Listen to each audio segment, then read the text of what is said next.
Did you know that one simple habit can determine whether you live past 75 or not? Many elderly people unknowingly make this mistake, and it costs them years of life.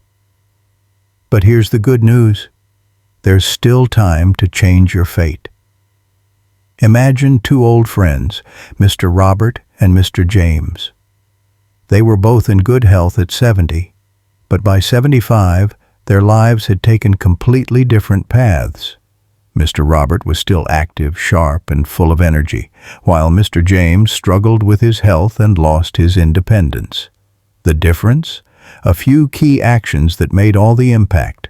Today, we're uncovering 6 powerful lessons that separate those who live long from those who don't.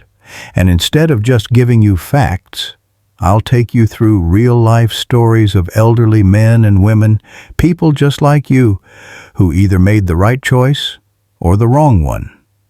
If you want to live a long and fulfilling life, keep watching, because what you do today will shape your future after 75.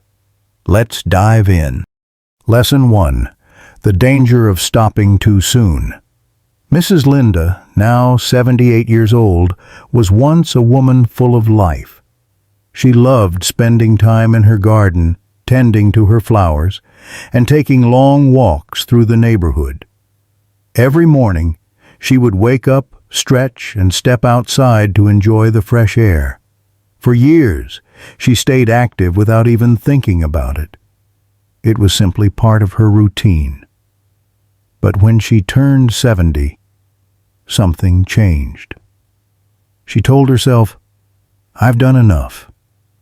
It's time to slow down." She started spending more time sitting indoors, convincing herself that she had earned the right to rest. At first, it felt like a well-deserved break, but as the months passed, she noticed small changes. Her legs felt weaker, she got tired more easily, and even simple tasks like standing up from a chair or walking up the stairs felt more difficult.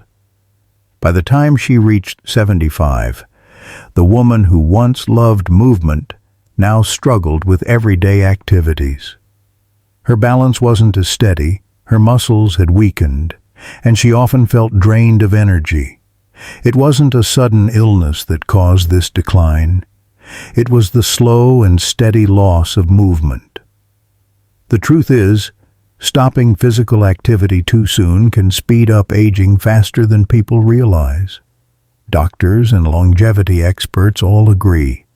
Staying physically active is one of the biggest factors in maintaining independence and health after 75. This doesn't mean running marathons or lifting heavy weights. Simple movements like daily walks, stretching, or even light gardening can make all the difference. The body thrives on movement, and the moment we stop using it, we start losing it. So if you've ever thought, "I'm getting older, maybe I should slow down," remember Mrs. Linda's story. Instead of stopping, find ways to keep moving, even in small ways. Your future self will thank you. Lesson 2. The Loneliness Trap. Mr. Robert was a strong and independent man his entire life. At 74, he still looked after his home, took care of his garden, and enjoyed reading by the window with a cup of tea. But everything changed when his wife passed away. Suddenly, the house felt emptier. The days stretched longer, and the silence became unbearable. At first, friends and family reached out, inviting him to gatherings and encouraging him to stay social. But each time, he found himself saying, "I don't want to bother anyone." He convinced himself that people were just being polite, that they had their own busy lives, and that he should learn to be alone. As time went on, he withdrew more and more, spending his days in isolation. What Mr. Robert didn't realize was that loneliness isn't just an emotion. It's a silent killer. Studies show that chronic loneliness can be as harmful as smoking 15 cigarettes a day, increasing the risk of heart disease, dementia, and even early death. His energy levels dropped, His memory wasn't as sharp, and he found himself feeling tired all the time. He thought he was just getting old, but in reality his isolation was taking a serious toll on his health. The truth is, staying socially connected isn't just about having fun, it's about staying alive. People who regularly interact with friends, family, or community groups tend to live longer, healthier lives. Whether it's a simple phone call, joining a local club, or even chatting with neighbors, these small moments of connection can make all the difference. If you ever find yourself thinking, "I don't want to bother anyone," stop and ask yourself, what if they need me just as much as I need them? Staying engaged with others isn't just good for your soul, it's a lifeline for your health and longevity. Lesson 3. The Silent Killer. Poor sleep habits. Grandma Rosa had always been a night owl. Even in her younger years, she loved staying up late, watching her favorite TV shows, and scrolling through old family photos. After retiring, she thought, "I can sleep whenever I want. There's no schedule to follow anymore." She often stayed up past midnight, telling herself that she could just sleep in the next morning. But over time, something changed. She woke up feeling sluggish, even after a full night in bed. Her energy levels dropped, and simple tasks like cooking or going for a short walk felt exhausting. She brushed it off, thinking, "This is just part of getting old." What she didn't realize was that her irregular sleep habits were silently damaging her health. Chronic poor sleep weakens the immune system, increases inflammation in the body, and raises the risk of heart disease, dementia, and even early death. Studies show that seniors who consistently get less than 7 hours of sleep per night are more likely to experience cognitive decline and physical weakness. The body repairs itself during deep sleep, and without it, aging accelerates faster than most people expect. The truth is, good sleep isn't just about feeling rested, it's about living longer. A consistent sleep schedule, avoiding screens before bed, and creating a relaxing nighttime routine can dramatically improve health. The elderly who prioritize 7 to 8 hours of quality sleep per night not only feel more energetic, but also reduce their risk of serious illnesses. So if you've ever thought, "I'll sleep when I'm tired," remember Grandma Rosa's story. Don't let poor sleep habits silently steal years from your life. Prioritize rest, and your body will thank you for it. Lesson 4. The wrong foods that cut life short. Uncle Joe had a simple philosophy. "I've lived long enough, I should enjoy what I eat." He loved his fried chicken, sugary desserts, and salty snacks. Every afternoon, he'd sit in his favorite chair with a bag of chips, telling himself, "At my age, what's the harm?" He never worried much about nutrition. After all, he had made it to 72, and he felt just fine. But what Uncle Joe didn't realize was that his diet was slowly working against him.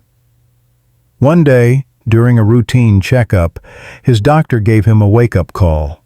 His blood sugar levels were dangerously high, his cholesterol was through the roof, and his heart was under strain. "Joe, your body is aging faster than it should. If you don't change your diet now, you might not make it to 80. The words hit him hard. He had always thought of food as enjoyment, but he never considered how it was impacting his future. The truth is, what we eat after 60 can determine how well or how poorly we age. Diets high in processed foods, sugar, and unhealthy fats increase the risk of diabetes, heart disease, and even cognitive decline. Meanwhile, those who focus on vegetables, lean proteins, whole grains, and healthy fats tend to stay stronger, more energetic, and live longer, healthier lives. Uncle Joe's story is a reminder that it's never too late to make a change. The food we eat isn't just about taste, it's about longevity. Every meal is a choice between helping your body thrive or making it work harder to survive. So if you've ever thought, at my age, it doesn't matter what I eat, think again. The right foods can be the difference between enjoying your later years and struggling through them. Choose wisely. Lesson 5. The mindset that ages you faster. Aunt Mary had always been set in her ways. At 76, she often said, "I'm too old to try new things." She refused to use a smartphone, never bothered learning anything new, and avoided puzzles or books, saying her brain just wasn't what it used to be. "What's the point?" she'd shrug. "At my age, I just need to take it easy." At first, she didn't notice much of a difference. But as the years went by, she started feeling more forgetful. She'd misplace her keys, struggle to recall names, and even have trouble following conversations. The once lively and talkative Aunt Mary now often sat in silence, feeling frustrated and confused. She believed this was just a normal part of aging. But was it? Her friend Jane, on the other hand, had a completely different approach. Even at 90, Jane was always curious, reading books, trying new recipes, and even learning how to use a tablet to stay connected with family. Her mind stayed sharp, and she remained independent, proving that aging doesn't have to mean mental decline. It's about how you use your brain. Science confirms this. The brain is like a muscle. The more you use it, the stronger it stays. Studies show that seniors who continue learning, reading, and engaging in new experiences have a lower risk of dementia and cognitive decline. Keeping the mind active through simple activities, whether it's picking up a new hobby, solving puzzles, or just reading every day, can add years of mental clarity to life. So if you ever find yourself thinking, "I'm too old for this," remember Aunt Mary's story. It's not age that makes you old. It's stopping your mind from growing. Stay curious, stay engaged, and your mind will thank you for it. Lesson 6. Ignoring health checkups. Grandpa Thomas had a simple rule. If I don't feel sick, I don't need a checkup. He believed that going to the doctor was only necessary when something felt wrong. So year after year, he skipped his routine checkups, convincing himself that he was doing just fine. "Why worry about problems that don't exist?" he'd say with a laugh. But what Grandpa Thomas didn't realize was that some health issues develop silently. By the time he started feeling dizzy and exhausted, he assumed it was just old age catching up with him.